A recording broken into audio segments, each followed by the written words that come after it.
Messieurs, cette chronique est pour vous. Les laboratoires pharmaceutiques sont en train de travailler sur un projet de pilule masculine. Enfin, Johann Bastien, prenez des notes. Les femmes sont fertiles 5 jours par mois. Les hommes sont fertiles 365 jours par an. Et ce sont les meufs, dès qu'on arrête les capotes, qui gèrent la contraception. Entre nous, la pilule est dure à avaler. D'autant qu'il a été prouvé que les pilules hormonales pouvaient s'avérer dangereuses pour la santé des femmes. Et c'est bien là le problème. On a commercialisé un contraceptif féminin qui augmente les risques de cancer du sein et de l'utérus.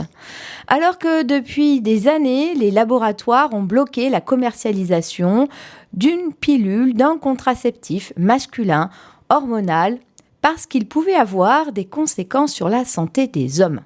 En même temps, déjà, eux, avec une grippe, ils sont au bord de la mort. Alors, imaginez l'effet avec des hormones. Alors, messieurs, bonne nouvelle. Plusieurs solutions ont été trouvées. Une pilule sans hormones et un slip à 37 degrés qui bloque la spermatogénèse. La méthode thermique, apparemment, c'est très, très efficace pour ceux qui ont chaud au cul. Et comme par hasard, ces solutions masculines sont commercialisées au moment où le président Macron veut repeupler la France. Car la dernière étude de l'INSEE montre qu'il y a désormais plus de décès que de bébés. Alors j'ai envie de dire, mais excellent timing Emmanuel Macron.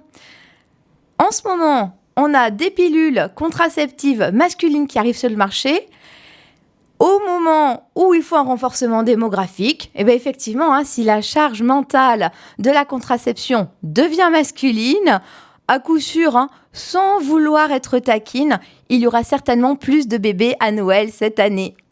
Et puis entre nous, avec la météo actuelle, pas de meilleur programme qu'une activité coquine, surmonter le moral, faire remonter le taux de natalité. Voilà, c'est fini, mais c'est pas moi qui ai commencé. Laetitia Franquet. Yva Franco. Vraiment Franco.